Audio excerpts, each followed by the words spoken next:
ആ സുകുമാരി, പ്രിയങ്കയ്ക്ക് ഇപ്പൊ കൃത്യം എത്ര മാസമായി?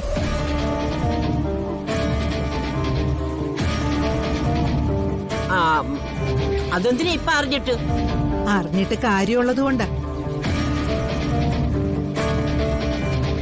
എന്റെ പേരക്കുട്ടിയുടെ കൊച്ചല്ലേ അവളുടെ വയറ്റിൽ കിടക്കുന്നത്. അപ്പൊ മുത്തശ്ശിയായ ഞാൻ അറിഞ്ഞല്ലേ പറ്റൂ. ഓ, ഇപ്പോഴെങ്കിലും ആ കാര്യം ഒന്ന് സമ്മതിച്ചല്ലോ. എന്നാ കേട്ടോ, അവൾക്ക് ഇപ്പൊ മാസം 3. ആ മോളെ രാധികെ, 3-ാം മാസമാണെങ്കിൽ പ്രിയങ്ക ഇന്ന് തന്നെ ചെക്കപ്പിന് കൊണ്ടുപോകണ്ടേ?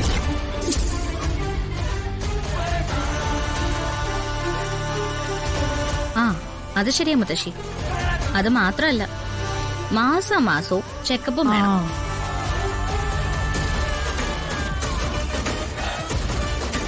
ഇപ്പൊ ഈ പടർന്നു പിടിക്കുന്ന അസുഖങ്ങളൊക്കെ ഉള്ളതല്ലേ? അതെ അതെ.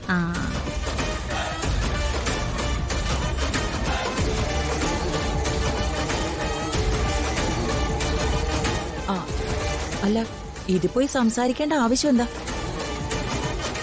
പ്രിയങ്കയല്ലേ ഈ ഇരിക്കുന്നേ? നേരെ ഇപ്പോ ഹോസ്പിറ്റലിലേക്ക് കൊണ്ടുപോയാ പോരെ?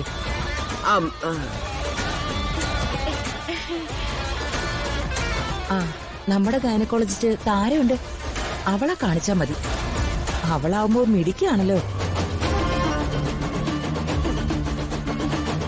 ആ താര കൊള്ളാം. സുകുമാരി, എത്രയും പെട്ടെന്ന് പ്രിയങ്ക മോളെ ഒന്ന് റെഡിയാക്ക്. നമുക്ക് മോളെയും കൊണ്ടെന്ന് ആശുപത്രി പോവാം.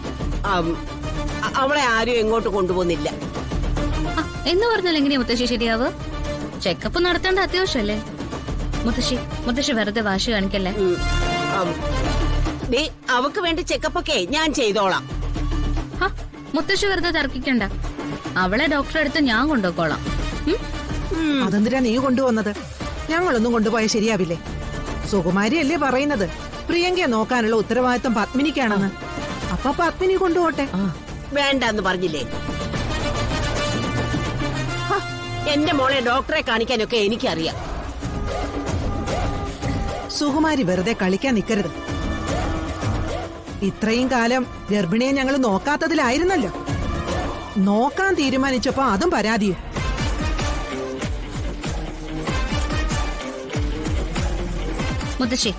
മുത്തശ്ശി തീരുമാനം എടുത്തോ, പക്ഷെ അവളെ നമ്മൾ കൊണ്ടുപോയിരിക്കും.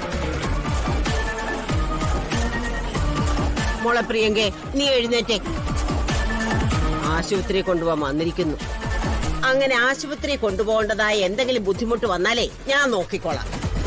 മുത്തശ്ശി മോള് കൂടെ ഇറങ്ങിയിരിക്കുക പുതിയ പദ്ധതിയുമായിട്ട്. മുത്തശ്ശി, ഞാൻ പറയുന്നത് കേൾക്ക്. നീ പറയുന്നത് കേൾക്കാൻ എനിക്ക് മനസ്സില്ല. പക്ഷേ നീ വരുന്നുണ്ടോ? ആ എങ്കി വാ, നമുക്കേ മുറി കൊണ്ടുവച്ച് തിന്നാം.